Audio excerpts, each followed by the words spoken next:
We've cut off 95% of the wetlands where food was once made. And with that should come an expectation that we'd only have 5% of the fish left. And that's exactly where we are. Beefing up California's salmon, a group of UC Davis scientists is working against the clock to grow bugs in floodplains to help replenish the dwindling fish. They say rivers in the Golden State don't provide much food for the salmon, which are on the brink of extinction. New at 6, CBS 13's Angela Masalam with the effort to restore the salmon population. Levees like this one separate salmon from their traditional food source, bugs. Now a group of scientists is working to bridge that gap.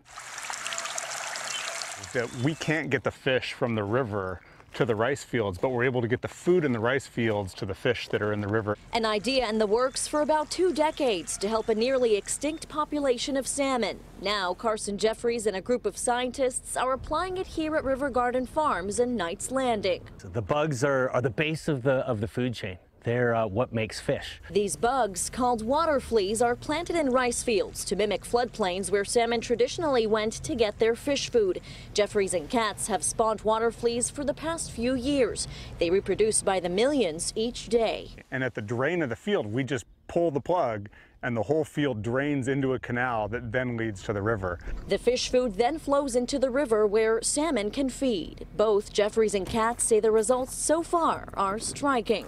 They're robust, they're strong, they have shoulders and a belly. They've packed their lunch. They're ready for that long journey to the ocean, and they have a much better likelihood of surviving in the ocean and coming back. Surviving and reproducing and hopefully avoiding extinction. Is we know that there's a lot of food, and can we deliver it at the right time and at the right place?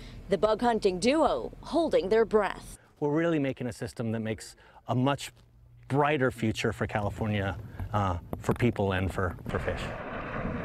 And it'll be a while before the scientists can figure out just how beneficial food from the floodplains really is for salmon.